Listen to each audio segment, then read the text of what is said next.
Hi guys, harkafuuni akkam jirtu hordoftoonni YouTube channel Taera digital skill marti keessanii nageenyi koo bakka isin jirtan maratti isin qabu jecha yeroo darbee akkuma waadaa isiniif galee ture video editing full course beginners irraa jalqabee intermediate advanced hanga protti walitti qabeenyi kutaa kutaadhaan isiniif dhiyeessa levelidhaan jireen ture harragaa waadaa koo kabajuudhaan beginners levelidhaaf kan ta'u video editing isiniif qabadeen dhufe jechuudha. So kanaaf iyyuu aga xumuraatti hordofaan isinii jedhan namooti intermediate ta'e namoota advanced ta'e naa wajjin itti fufuudhaaf barnoota kan akkasiin hordoftan isin jajjabeessa. So kanaaf iyyuu aga xumuraatti na hordofaan isiniin jedha channel kanaaf aaraa kan taatanii subscribe gochuudhaan eegalaa video kana immoo like godhaa like yoo gootanii anaan na fayyadaa isin waan isin miidhuun qabu waan ta'eef like godhaan isiniin jedha hiriyoota keessaniif share godhaa waan isiniin gallee yaada keessan maalirratti akka isin hojjetamu yoo barbaadanii yaada keessan comment jalatti barreessaa. Aga xumuraatti video waliin eegaa.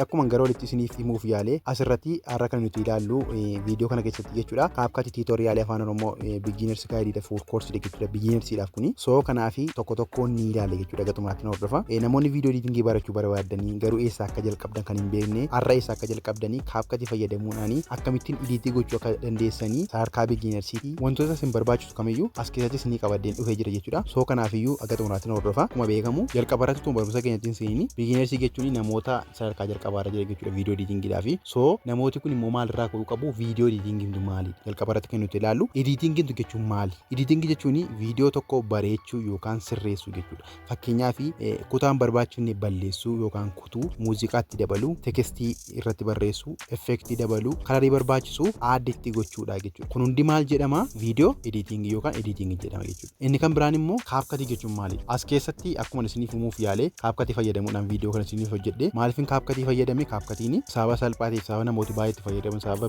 beekamaatiif malee aappiiwwaniif sooftiweeriiwwan ittiin viidiyoo editing baay'ee jira jechuudha. Gabaatti CapCut jechuun appilikeeshinii viidiyoo editing ittiin godhu yookaan immoo akkasumas immoo namoota kompiitara irratti fayyadamnuu fi sooftiweerii viidiyoo editing godhu jechuudha. Aappii kana keessatti viidiyoo editing gochuu ni dandeenya, TikTok viidiyoo gochuu ni dandeenya, YouTube viidiyoo qindeessuu ni dandeenya, shortii fi reelsii adda addaallee uumuu ni dandeenya jechuudha. CapCutiin baay'ee salphaa kan ta'ee fi beginnersiidhaaf mijataa kan ta'edha. Kanaafidha kan CapCut filadhee fi inni kan biraa immoo mobaayilii fi PC irratti akkaataan itti hojjetu kan yeroo hin jedhu bilbila irratti salphaadha namni kamiyyuu itti fayyadamuu danda'a. PC irratti immoo viidiyoo professionaalii hojjechuudhaaf gaariidha. Iskiriinii guddaa qaba tuuls immoo dabalataa qabaachuu ni danda'a jechuudha. So ani garuu kan isiniif qabadee dhiyaadhu bilbila irratti akkaataan itti hojjetu jechuudha. Sababiin bilbila filadheef immoo namooti baay'een kan isaan barbaadanii bilbilaan jechuudha. Bilbila harka isaanii jira bilbila isaaniif viidiyoo hojjechuu ni danda'u jechuudha. So PC dhaan immoo namooti PC dhaan barbaadanii viidiyoo isaa kanuma keessa makee beginners irraa kan isin hojjechuu danda'a yookaan immoo isiniif qofaa matti isiniif hojjechuu danda'a. PC dhaaf yookaan immoo kompiitaraaf nuuf hojjedhu jedhaati comment jalatti barreessaa isiniin jedha. Inni kan biraa immoo how to install CapCut and set up new project dha. Kana jechuun akkamittiin CapCut keenya akka buufannu jechuudha. Namooti appilikeeshinii kana hin qabne maal gootu bilbila keessa irra Play Store kan jedhu keessa seenuudhaani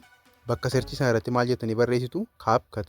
So kanaan booda keessanii seentu ankoma buufadheen jira waan hin ta'eef update na gaafate ankeessan garuu install yoo godhate ta'e haala kana install godhachuu dandeessu jechuudha. Namoota isinii buudii immoo comment jalatti na beeksisa. So erga kana goonee booddee akkamittiin set up goona kan jedhudha. So kanaan booddee haala kanaan gaafa inni bu'u keessanii seenna keessanii booddee haala kanaan nuuf fide jechuudha. Bakka kana irratti wantoota baay'eetu jira amma fakkeenyaaf gara mallattoo kanaa nan tuqa mallattootti gara olii jirtu kana nan tuqa. Sitiin gantu kee booddee manaaja account kan jedhu kana yookaan account kan jedhu kana nan tuqa jechuudha. Manaaja account yookaan manaaja account kan jedhu kana nan tuqa jechuudha. Yoo isinii account qabaachuu isin barbaachisa. So gaafa isin keessa seentanii haala kanaanii yookiin Google keessanii linkii gootu yookiin Facebook keessanii linkii gootu yookiin immoo TikTok keessanii linkii gootu jechuudha. Yookaan immoo email keessanii seenuu ni dandeessu. Kun maaliif isin fayyada? Login account TikTok accountidhaan gaafa seentanii project save gochuudhaaf akkasumas illee effectiiwwan adda addaa asetiiwwan adda addaa wantoota isin fayyadanii save gochuudhaaf yookaan favorite jala keechuudhaaf account qabaachuu isin fayyada jechuudha. So maalirraa ka'uu qabdu? Account kana uummachuu qabdu. Account kana yookiin linkii gochuu qabdu yookaan Google keessanii wajjin linkii gootu yookaan Facebook keessanii wajjin yookaan immoo TikTok keessanii wajjin linkii gochuu qabdu jechuudha. Linkii ni gootu yoo ayyama isin gaafate immoo ayyama kennuufii qabdu jechuudha. Ayyama kennuufii qabdu. So gara kana ni deebitu. Wantoota baay'eetu jira. AutoCut'n jira, retouch'n jira, AutoCaption'n jira, desktop editor'n jira, remove background'n jira, camera. Warreettan kana gara garasiitti ni ilaalla. Keessa gaasee ni ilaalla. Moorii gone ilaaluu dandeenya garuu wantoota baay'ee jiras jira jechuudha. Wantoota baay'eetu jira.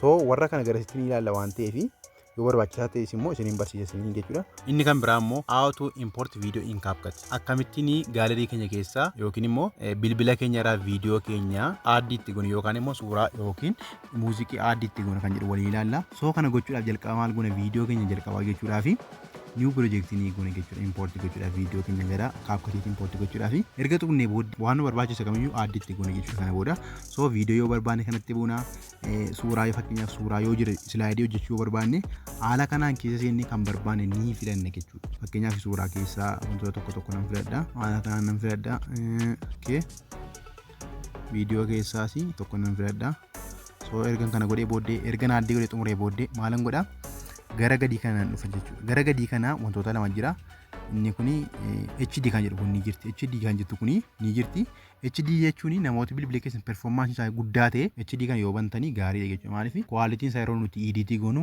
akkamittiin ol keeyya akka inni mul'atudha jechuudha yeroo nuti editing goonu malee isa irratti dhiibbaan qabu so yookaan immoo waan akka bilbiloota performance isaa gadi bu'aa qabatu yoo ta'e immoo kana irraa balleessitanii maal gootu addii ni gootu jechuudha so haala kanaanii viidiyoo keessan gaafa isin addii gootanii viidiyoon keessanii haala kanaan dhufee gara gadii kana ni nama jechuudha haala kanaanii suuraan keenyas viidiyoon keenyas haala kanaan dhufee gara gadii kana nuuf namaa jechuudha erga haala kanaan nuuf nammee booddee amma immoo muuziqii akkamitti dabaluu fakkeenyaaf suuraawwan adda addaa as galchineera bakka kana yookaan viidiyoos galchineera akkamittiin immoo muuziqaatti dabala kan jedhu yookaan audiyootti dabala kan jedhu ni ilaala jechuudha so kana gochuuf maal goona gara gadii kana audiyoo kan jettu kun ni jirti jechuudha bakka kana ni xunna erga xunnee booddee dagalee kan wantoota baay'eetu jiras so fakkeenyaaf extractiin jira audiyoo saawundiin jira saawund effectiin jira reekoordiin ni jira text audiyoo ni jira copyrightiin ni jira jechuudha warreettan kana gara intermediate keessatti advance keessatti illee ni ilaala waan ta'eef muraasa isaatti hima garuu xiqqoo ishee isinii ibsuudhaaf extract jechuun fakkeenyaaf gaafa nuti haala kanaan ni xunnu gara viidiyoo keenya nu geessi viidiyoo keenya irra sagalee nuti barbaadu jira ta'ennaani gaafa nuti irratti okkenne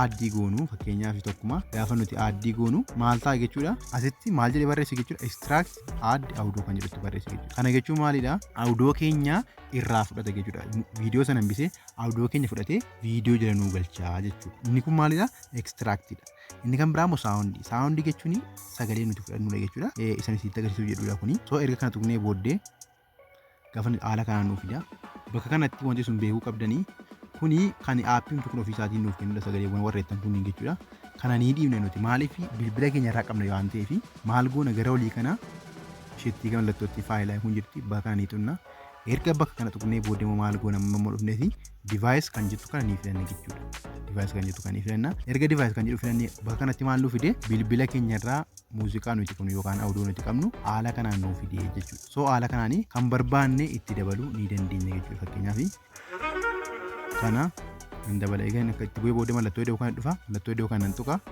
so kanaan booddee maal ta'e jechuudha dhufee bakka kana naaf galee jira jechuudha audioon suni bakka kana gara gadii kana naaf galee jira jechuudha so haala kanaanii audiyootti daballaa akkasumas immoo footoosii haala ammaatti daballaa viidiyoo haala kanaa itti daballaa gabaabumatti as keessatti akkamittiin akka viidiyootti daballu akkamittiin akka audiyoo daballu audiyoo baay'ee akkamittiin akka filannu akkamittiin akka footoo filannu isin agarsiisa jechuudha yoo immoo haala kana erga finnee booddee viidiyoon afi jiraate maal goona mallattoon iddoo gara duraa kun jirti mallattoo iddoo kana tuquudhaanii bilbila keenya keessaa viidiyoo barbaanne tokko itti dabaluu ni dandeenya jechuudha viidiyoo barbaanne tokko itti dabaluu ni dandeenya jechuudha fakkeenyaaf viidiyoo tokko dabaluu barbaade addii nan godha haala kanaan dhufee dabalamee jira jechuudha inni kan biraan CapCut interface all explanation isaan isinitti hima jechuudha CapCut kana irratti wantoota baay'eetu jira fuula isaa dura kana jechuudha bataniiwwan adda addaatu jira garuu batanii sana maaliif akka fayyadanii hin beektani jechuudha so ani immoo har'a tokkoon isaa maaliif akka fayyadanii isin barsiisa jechuudha jalqaba irratti bataniiwwan jira keessaa jalqabatti kan isinitti agarsiisu bakka kanadha jechuudha ni argama jedhee yaada bakka kanatti wantoota baay'ee jira inni kun maal jedhama toolbar explanation jedhama jechuudha editing ni jira audioon ni jira text ni jira effect ni jira overline ni jira caption ni jira filter ni jira adjustment ni jira sticker ni jira ratio ni jira background ni jira akkasumas illee tokkoon isaa keessa gaafa seennu fakkeenyaaf haala kanaan gaafa keessa seennu baay'eetu jira jechuudha fakkeenyaaf oduu irratti gaafa nokkeedu warreettan kana jira editii irratti fakkeenyaaf irratti gaafa itti bu'u wantoota baay'ee bakka kana jira hunda isaa tokkoon ni ilaala jechuudha walumaa galatti warri kun maal jedhamu toolbar jedhamu jechuudha inni kan biraan immoo preview window kan jennudha preview window kan jennu bakka viidiyoon keenya irratti mul'atu jechuudha fakkeenyaaf preview'n maalidha bakka kanadha jechuudha isa kanadha jechuudha preview'n isa kana preview jechuun viidiyoo nuti editii gochaa jiru bakka nuti itti ilaallu sanadha jechuudha so kun immoo maal jedhama preview window jedhama jechuudha inni kan biraan timeline waa'ee timeline sirriitti nu banne taananii viidiyoo editing sirriitti tokko hojjechuu dandeessan yookaan editera ta'uu dandeessanii jechuudha timeline maalidha bakka nuti viidiyoo keenya editiitti goonu jechuudha fakkeenyaaf bakka kanadha Bakki kun maal jedhama viidiyoon keenya fakkeenyaaf viidiyoo tokkotu yoo barbaanne taayimlaayinii isaa kanarraa viidiyoo keessatti buunee wantoota barbaanne asii editii gochuu dandeenya jechuudha. Fakkeenyaaf ispiliitii gochuu yoo barbaanne kutuu yoo barbaanne wantoota adda addaa gochuu yoo barbaanne maal goona taayimlaayinii kana dirqama qabaachuu qabna jechuudha. Taayimlaayinii malee viidiyoo editingiin tasumaayyuu hojjetamuu hin danda'amu. Fakkeenyaaf viidiyoo keenya yoo addii goone dhufee bakka kanoota awudoo gaafa nu addii goone haala kanaan noota akkasillee tekstii gaafa daballu wantoota adda addaa effektiiwwan adda addaa gaafa daballu taayimlaayinii bakka kana dhufee nuuf argama asitti nuuf argama jechuudha. So maalidha taayimlaayinii jedhama bakki kun jechuudha. Inni kan biraan laayerii. Laayeriin maaliif barbaachisaa jechuun tusaa immoo maali? Laayerii jechuun viidiyoo tokko gubbaan kaa'u tekstii dabalu effektii dabalu inni kun maalidha? Laayerii jedha. Fakkeenyaaf gaafa nuti muuziqaa kana yookiin immoo tekstii daballu bakka kana xuquraanii fakkeenyaaf tekstii tokkoodhaani gaafa nuti tekstii tokko adii ni goona fakkeenyaaf waama tokko sirratti ni barreessina ayistireet fakkeenyaaf akka jedhe yoon barreesse raayitiin an godhaa inni nuti feessa nuuf gala jechuudha. Bakka kana taayimlaayinii keenya irra nuuf gala jechuudha. Kun immoo itti dabalame waan ta'eef kanaan maal jenna jechuudha laayerii jenna. So viidiyoo tokko awudoo tokko akkasumas effektii tokko viidiyoo tokko gaafa nuti daballu inni nuti irra gaggalaa deemu kun maalidha jechuudha laayer jedhama jechuudha. Okay, inni kan biraa immoo taayimlaayin kontiroolii. Taayimlaayinii akkuma nama isinii kun taayimlaayinii jedhama. Warreettan as jiran kuni taayimlaayinii jedhamu. So akkasumas immoo taayimlaayin kontiroolii. Taayimlaayiniin kana akkamitti kontirool goona kan jedhu inni jira jechuudha. Fakkeenyaaf zuumii gochuudhaaf, zuum aawutii gochuudhaaf, kiliippii keenya sochoosuudhaaf, pilee gochuudhaaf, paawuzii gochuudhaaf maal fayyadamna jechuudha taayimlaayin kontiroolii fayyadamna. Fakkeenyaaf taayimlaayinii kana keessatti warroota argaman kana zuumii goone akka inni mul'atu yoo barbaanne quba keenya lamaniin qabuudhaani haala kanaani gargar ni harkifne jechuudha. Quba keenya lama irra keeyyoodhaani dalganii harkifne. So kanaan booda maal ta'a zuum aawutii ni ta'a. Zuumii gochuu barbaanne harka keenya walitti finne jechuudha. Haala kanaani walitti fiffinna. So kanaan booda maal ta'a zuumii ni ta'a jechuudha. Walumaa gala zuum aawutii goone haala kanaan guddisne kutuu ni dandeenya viidiyoo keenya yookaan immoo editii gochuu ni dandeenya jechuudha. Akkasumas illee zuumiin goone ilaaluu ni dandeenya jechuudha. Fakkeenyaaf ofirraa fageessee ilaaluu yoo barbaanne walitti bunna haala kanaan jechuudha. Walitti bunne haala inni mul'atuun walitti butuu ni dandeenya jechuudha. Inni kan biraan immoo kiliippii muuvii. Fakkeenyaaf bakkuma kontiroolii kana xuquudhaanii fakkeenyaaf kiliippii keenya gadi qabnee turuudhaanii haala kanaanii bakka ofii barbaanne bakka gashuu barbaanne tokko deemne gadhiisne jechuudha. So kanaan maal jenna muuf kiliippii jenna jechuudha. Kiliippii keenya muuvii gochuu dandeenya. Inni kan biraallee paawusii gochuu ni dandeenya. Bakka kanaanii kun bakka itti ishee kun argamti. Paawus gochuu ni dandeenya. Akkasumas illee pilee gochuu ni dandeenya jechuudha. So kanaan maal jenna taayimlaayin kontirool ni jenna jechuudha. Inni kan biraan immoo eessadha ispoortii seekshinii kan jedhamu ni jira jechuudha. Ispoortii seekshiniin warreettan kana jechuudha. Ispoortii seekshinii warreettan ni jennu warreettan kana jechuudha. Fakkeenyaaf viidiyoo keenya gubbaarratti kan argamu erga viidiyoo keenya editii goone xumurree booddee karaa nuti ittiin seevii goonu. Fakkeenyaaf bakka kana xuquudhaanii siitingii isaa sirreeffachuu ni dandeenya. Fakkeenyaaf bakka kana xuquudhaanii sirreeffachuu ni dandeenya. Al takka gaafa xuqu maaltu nu dhufee asii resolution kan jedhu nu dhufeera, frame rate nu dhufeera, optical flow nu dhufeera, kan biraa bit rate nu dhufee jira jechuudha. Okay, resolution jechuun maal jechuudha? Resolution jechuun viidiyoo keenya editii goone erga xumurree booddee quality viidiyoo keenyaati jechuudha. Inni kun quality viidiyoo keenyaati. Maal jechuudha fakkeenyaaf quality viidiyoo keenya 480p jira, 720p jira, 1080p yookiin 1080p jira, 2K jira, 4K jira. Inni kun quality dha jechuudha. Quality yookaan immoo qulqullina viidiyoo keenyaati jechuudha. Viidiyoo keenyaatti kan nu fayyadu inni kuni. So kanaaf maalidha kuni quality dha jechuudha. Inni kuni fakkeenyaaf baay'inaa fi namoota beginnersii ta'e viidiyoo tokko editii gochuudhaaf maaltu ajajama asumaan isinitti mee darba jechuudha iddoo biraatti ilaaluurra. Warreettan kana keessaa beginnersii YouTube irratti hojjenna yoo ta'e maal filanna 1080p yookiin 1080p kana filanna jechuudha. Kana kanarra keenna. Erga kanarra keenya booda asii immoo frame rate kana immoo 30 yoo keenya gaariidha. Kuni maali frame rate jechuun smoothness viidiyoo keenyaati jechuudha. Sobdoonni beginnersiidhaaf recommended kan gorfamudha jechuudha. Fakkeenyaaf sinimaatik yoo ta'e viidiyoon keenya immoo maal goona 60 yoo keenya gaariidha jechuudha. Okay, inni kan biraani optical flow kan baay'ee keessanii qabaachuu dhiisuu danda'a kan. Maaliif update isin gaafachuu danda'a waan ta'eef yeroo isin update gootan fooyya'aa deemata. So kana yeroo bannu immoo gaafa nuti baaggoone jalaa baanu yookaan booda keenyaanii akkamitti fakkeenyaaf yeroo nuti seefii goonu gaafa nuti jalaa baanu kuffisuu danda'a jechuudha. Yoo kana banne garuu hin kuffisu jechuudha. Okay, inni kan biraan immoo bit rate kan jennu ni jira. Bit rateen kuni qulqullina viidiyoo keenyaati jechuudha. So baay'inaanii kudhanii bareedaadha. Yoo quality isa baay'ee dabaluu barbaanne qooda warreettan kana daballu kana dhufnee dhumarra keenya jechuudha. Haala kanaan dabaluu ni dandeenya jechuudha. Erga haala kanaan daballee booddee beginnersiidhaaf jechuudha maal goona export ni goona jechuudha. Viidiyoo keenya kana export ni goona jechuudha. Gaafaatti haala kanaan export ni goona. Inni kun maal jedhama? Export section jedhama jechuudha.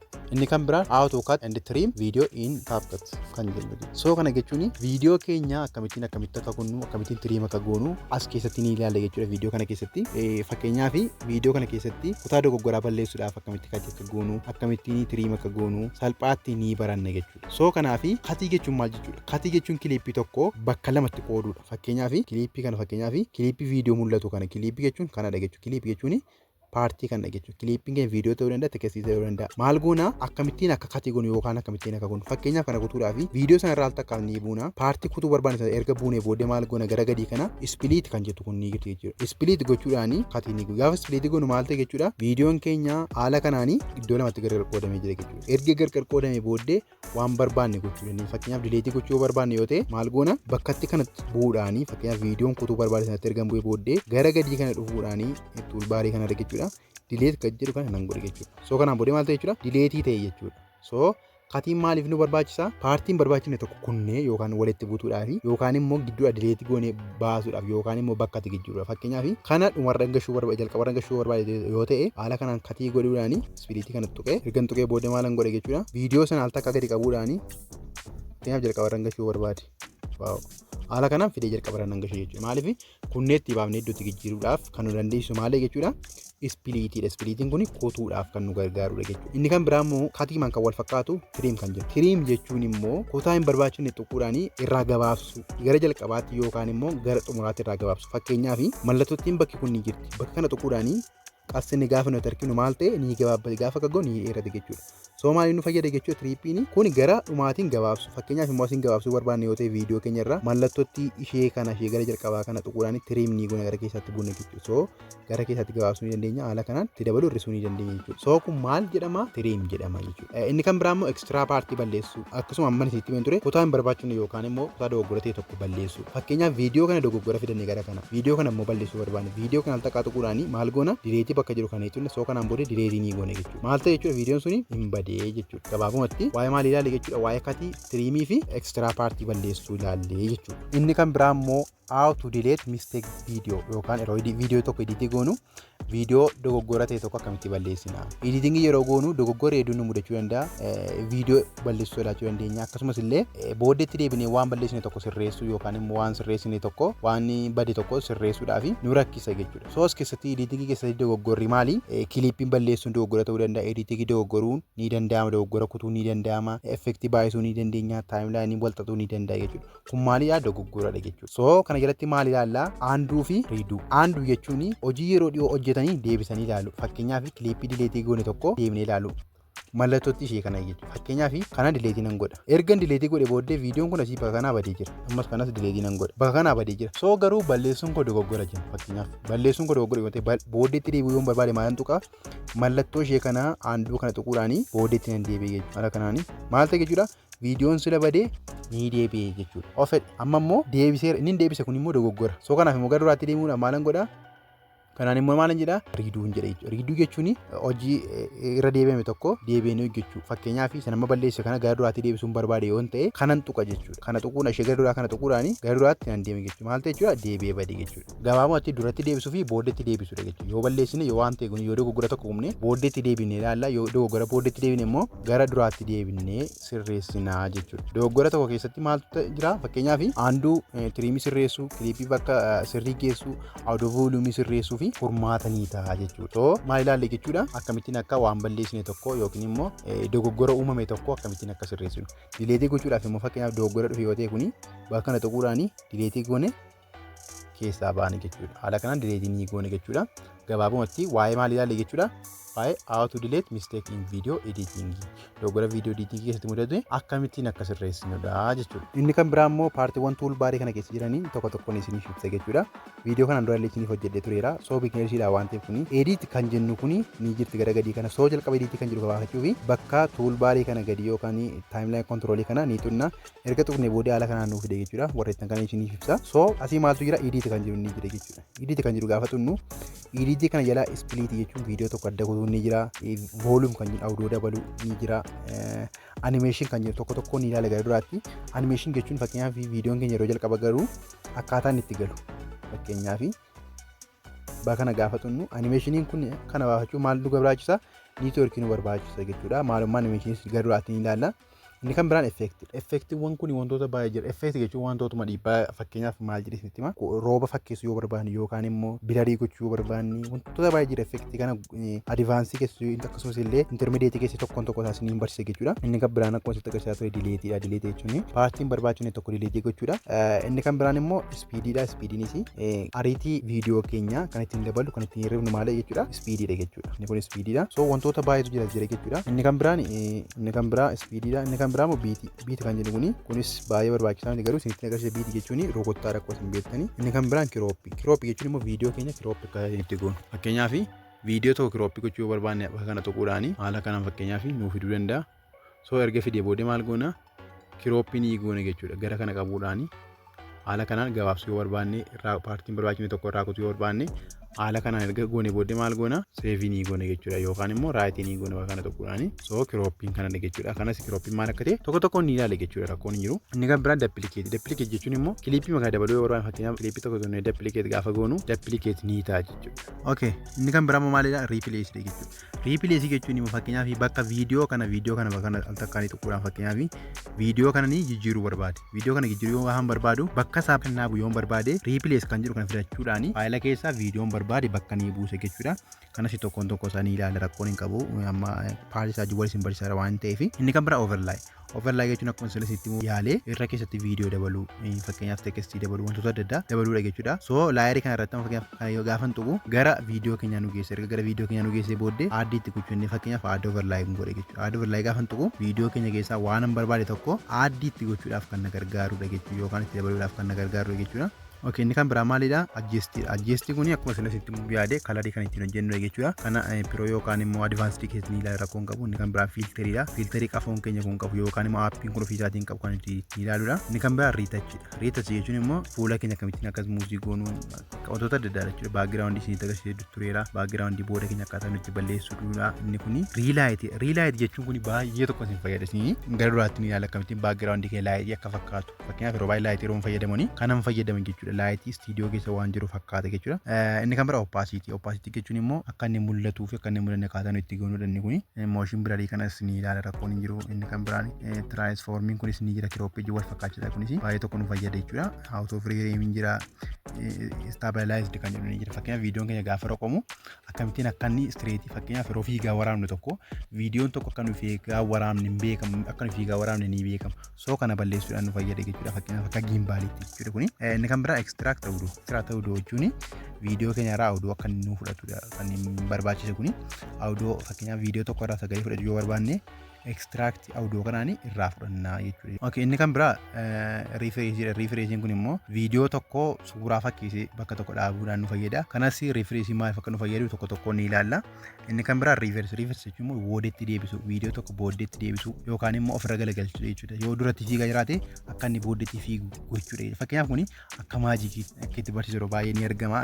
Wanta haaraa fakkaachuu danda'a kuni nama duratti fiigaa booddeetti deebisu waan ta'e tokko darbatanii akka inni namatti deebi'u gochuu. Inni kun maal jedhama? Reverse jedhama. Kanas tokko tokko ni ilaalla. Inni kan biraa maaskiidha. Maaskii kanas immoo sadarkaa advaansii keessatti ni ilaalla sirraa gochuu danda'amatti. Maaskii kanallee ni ilaalla. Liinkii jechuun immoo faayila keenya kana walitti hidhuudhaaf kan nu gargaaru jechuudha. Baay'ee nu fayyada kunis. Kanas tokko tokko ni ilaalla jechuudha. Gabaabumatti paartiiwwanii waa'ee paartiiwwanii as jala jiran toolbaarii kana jala jiranii kana fakkaata jechuudha. Inni kan biraa common beginners mistake in CapCut. Dogoggora yookaan dogoggora baay'inaanii beginnersiin hojjetan CapCut keessatti jechuudha. Beginnersiin wan baay'een misteekiiwwan wal fakkaata hojjetu. So misteekiiwwan akkamitti akka sirreeffattan maal akka ta'e tokko tokko ni ilaalla jechuudha. Misteekiin tokkoffaanii over effect fayyadamu. Fakkeenyaaf effektiiwwan adda addaa effektiin jira effekt humnaa olii fayyadamuudhaan akka viidiyoon keenya jeeqamu gochuudhaan over effect gaafa fayyadaman ta'a jechuudha. Dogoggoratu uumama jechuudha. Inni lammaffaan immoo audio dogoggoraa fayyadamu. Sagalee guddaa yoo qabaate fakkeenyaaf baakgiraawundii keenya muuziqaan sagalee dhageessisu jechuudha. Yeroo nuyi viidiyoo keenya gadhiisnu yookaan yeroo nuyi viidiyoo keenya editii goonu baakgiraawundii keenya sagaleen dhagahamu suni humnaa ol gaafa ta'u maal ta'a jechuudha. Muuziqaa humnaa ol guddata. Muuziqaan humnaa ol gaafa guddatu sagaleen keenya dhagahamu. Kun maal jedhama? Dogoggora audio jedhama jechuudha. Inni kan biraa immoo low quality export dogoggora uumamu. Fakkeenyaaf yeroo viidiyoo keenya hojjennee xumurree export goonu maalirra goona fakkeenyaaf namooti baay'een storage isaa hir'isuu jecha kanarra kaa'u fakkeenyaaf 720 irra kaa'u yookiin immoo 480 irra kaa'u warreettan kana gadi buusu warreettan kana gadi buusu. So kanaan booddee maal ta'a export gaafa goonu dafee xumura garuu qualitiin isaa gadi bu'aa jechuudha. Inni kun immoo maalidha low quality export jedhama jechuudha. So yeroo ni viidiyoo keenya buufnu maal ta'a bilarii ta'a viidiyoon keenya yookaan quality isaa gadi bu'aa ta'a yeroo ni poostii kun yeroo ni maxxansinu illee social media adda addaa irratti yeroo ni maxxansinu quality isaa gadi bu'aa ta'a jechuudha. Inni kan biraa immoo timeline wal xaxu fakkeenyaaf timeline jechuun bakka kana timeline kana wantoota adda addaa barreessinii wal xaxee gaafa nu rakkisu timeline kun sirraan hin qindoomne sababatee fi wal xaxaa jechuudha. So kun hundumtuu waliigala maal jedhama common beginners mistake CapCut jedhama jechuudha. Dogoggora kana immoo isin sirreessuu qabdu yeroo fayyadamtanii effektiiwwan adda addaatti baay'isuun qabdanii muuziqaa sagalee isaa humnaa ol kaasuun qabdanii inni kan biraa yeroo seefii koo ta'e illee quality sila isinitti hime tokko recommendation godhasanaani gochuu qabdu jechuudha. Okay. Inni kan biraani how to organize clip in timeline. Clippii keenya fakkeenyaaf clippii keenya bakka kanatti jechuudha akkamittiin organize goona. Timeline keenya wal xaxaa moo wal xaxaa miti. Editingii keessatti clean moo clean miti kan jedhu akkamittiin organize goona jechuudha. Okay. Tokkoffaarratti clippii sirnaan qindeessu. Clippii sirnaan qindeessu. Clippii jechuun wantoota kana jechuudha. Clippii sirnaan qindeessu yeroo jedhu fakkeenyaaf clippiin tartiibaan kaa'ama. Clippiin tartiibaan kaa'amu fakkeenyaaf jalqaba irratti intro kan jedhamu gala jechuudha. Intro jechuun fakkeenyaaf welcome baga nagaan dhuftan kan jedhu fakkeenyaaf immoo loogoo animation adda addaa kan dhufu maal jedhama jechuudha bakka kana gangalu intro jedhama jechuudha. Intro erga jedhamee booddee gara wala keessaatti immoo viidiyoon keenya yookaan immoo muuziqaa ta'uu danda'a wantoota nuti hojjenne gidduu sun maal jedhama main content jedhama. Main content jechuun content keenya dhaabbata wanta nuti hojjennu fakkeenyaaf waa editingiin barsiisaa jira miniyan editingiin barsiisaa jiru kun main content jedhama jechuudha. Kanaan booddee ergan xumuree booddee fakkeenyaaf inni kan biraa immoo ergan xumuree booddee gara xumuraa kanatti kan galutu jira jechuudha. Gara xumuraa kana kan galu fakkeenyaaf bakka kana kan galu gara xumuraa kana kan galu outro jedhama. Fakkeenyaaf erga daawwannee erga main content xumuree booddee waan nu daawwataniif galatooma kan jedhu maratti yoo barraa'e maal jedhama inni kuni maal jedhama outro jedhama jechuudha. So walumaa gala warri kun maal jenna walitti clippii sirnaan qindeessu. Clippii keenya introotti qoodu main contentti qoodu akkasumas illee outrootti qoodu jechuudha. Inni kan biraa immoo color coding. Karaa adda addaa fayyadamuun kiliippii adda baasuu dandeenya. Fakkeenyaaf karaa koodingii kan jennu kuni amma bakka kanaa ni argitu jedhee yaadan. Fakkeenyaaf bakka kanaa ni argitu. Kun maal fayyada maal bakka bu'u kuni tekstii keenya bakka bu'u jechuudha. Okay. Inni kan biraa immoo viidiyoo yoo ta'e viidiyoon keenya haala kanaan irra keessa nuuf gala haala kanaan jechuudha. Audioon keenya immoo haala kanaan nuuf gala. So maal gochuu qabna koodii kalarii keenyaa adda baasuu qabna jechuudha. Fakkeenyaaf kun gara keenya dhufeena yookiin kana garreenaan akka inni tekstisee sammuutti nuuf qaba. Inni kan biraallee akka inni muuziqaa ta'e kalarii keenya kanaan kalala koodii kanaan adda baasuu qabna jechuudha. Okay. Inni kan biraan immoo sequence editing beezikii story sirriitti akka deemuu fi kiliippii tartiibaan qindeessu. Fakkeenyaaf kiliippii keenya kana jechuudha sirnaan qindeessuu qabna. Fakkeenyaaf gadi qabnee turuudhaan bakka barbaanne gashuu ni dandeenya haala kanaan jechuudha. Jijjiiruu dandeenya jechuudha. Iddoo itti nu barbaachise galchuu ni dandeenya haala kanaan wal jijjiiruu dandeenya. So kun immoo maalidha? Sequence editing beezikidha. As keessatti immoo story sirrii ta'e tokko yookiin waliin deemu tokko kiliippii irraa tartiiba naqachuu jechuudha. Walumaa gala warreettan kun how to organize clip in timeline jechuudha.